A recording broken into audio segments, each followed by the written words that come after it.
Assalamualaikum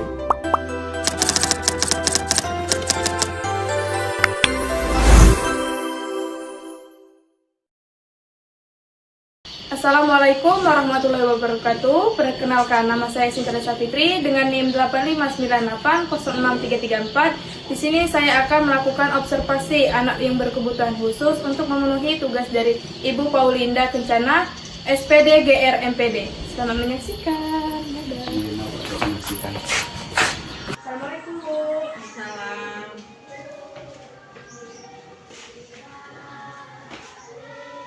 Selamat pagi Bu.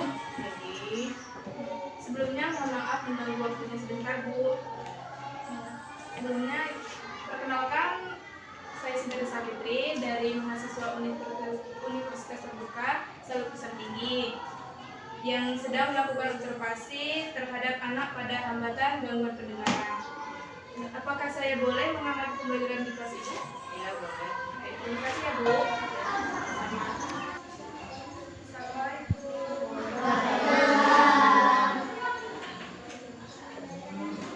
Anak-anak, di sini memperkenalkan, ini Kakak Cynthia Della Sapitri, dia dari Universitas Terbuka Pusat Tinggi. Kakak Cynthia akan melaksanakan observasi pengamatan tentang anak berkebutuhan khusus.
Sebelumnya mohon izin untuk mewawancara Ibu mengenai hasil pengamatan dan observasi yang saya sudah lakukan tadi di kelas. Bahwasanya saya sudah melihat salah satu siswa Ibu tadi di kelas yang bernama Andi. Saya melihatnya bahwa orangnya itu terkadang tidak langsung merespon Bu saat dipanggil dan lebih memperhatikan gerakan maupun lisan dari Ibu yang sudah menerangkan materi di depan tadi. Jadi di sini saya ingin bertanya lebih jauh terkait ini Bu, apakah boleh? Yang pertama itu, apakah benar Bu bahwa Andi ini mengalami hambatan pada pendengarannya Bu? Ya benar, Andi memang menunjukkan gejala kesulitan mendengar di lingkungan yang bising, kemungkinan mengalami gangguan pendengaran atau gangguan transmisi pendengaran. Kemudian bagaimana kemampuan belajar Andi ini Bu dibandingkan dengan kelasnya yang lain? Kemampuan Andi dalam belajar di kelas cenderung menurun atau di bawah rata-rata teman-temannya dan membutuhkan waktu lebih lama untuk menyesuaikan pendidikan dasar. Apakah Andi ini mengalami kesulitan Bu dalam memahami instruksi yang diberikan? Ya benar, Andi sering kesulitan memahami instruksi, terutama yang panjang di kelas atau di kelas yang ramai, sehingga nilainya bisa menurun karena melewatkan bagian penting. Lalu bagaimana respon Andi Bu ketika saat dipanggil? Respon Andi kalau dipanggil dia lambat atau tidak ada ketika dipanggil dalam suasana bising, namun normal di kelas tenang. Selanjutnya, apakah sudah pernah ada pemeriksaan terkait dengan kebenaran Andi sendiri? Belum disebut pemeriksaan spesifik, namun disarankan tes pendengaran dan evaluasi APD untuk konfirmasi, termasuk riwayat kesehatan dan observasi. Menurut Ibu bagaimana kemampuan komunikasi Andi di kelas? Komunikasi Andi di kelas terbatas karena pelafalan kurang jelas dan kesulitan verbal, tapi bisa ditingkatkan dengan media visual. Apakah Andi ini sering meminta pengulangan Bu dalam proses pembelajaran ini? Ya, Andi sering meminta berulang-ulang instruksi selama pembelajaran, khususnya di lingkungan yang bising. Lalu bagaimana Andi ini berinteraksi dengan teman-teman sekelasnya? Andi bisa berinteraksi melalui bahasa verbal atau tertulis dan kerjasama kelompok jika diberi arahan, tapi cenderung dilayani tanpa dukungan. Kalau pada saat melakukan proses pembelajaran, apakah Andi ini aktif Bu? Aktivitas Andi rendah tanpa modifikasi, tetapi meningkat dengan strategi inklusif seperti penempatan duduk di depan. Berarti Andi ini dipindahkan di bagian depan, Pak Duduk. Sering dipindahkan ke bagian depan ya? Apakah Andi lebih mudah memahami proses pembelajaran dengan media audio visual kok? Ya, Andi lebih memahami dengan media audiovisual karena mengaktifkan indera penglihatan daripada indera pendengarannya. Terus strategi seperti apa yang Ibu lakukan? Strategi untuk Andi, saya menggunakan bahasa verbal singkat dan jelas, pengulangan poin penting, media visual atau gambar atau berupa video dalam pembelajaran. Penata duduk dia ditempatkan di bagian depan, dan pelatihan artikulasi berbasis linguistik. Apakah ada perlakuan khusus untuk Andi ini? Ya, berikan perlakuan khusus seperti alat bantu dengar, dukungan visual, dan program fleksibel untuk kebutuhan Andi. Kemudian bagaimana perkembangan Andi selama dia sekolah ini? Perkembangannya lambat tanpa intervensi, tapi bisa membaik dengan diagnosis dini, terapi bicara, dan modifikasi kelas. Terakhir Bu, untuk komunikasi emosional Andi itu sendiri seperti apa?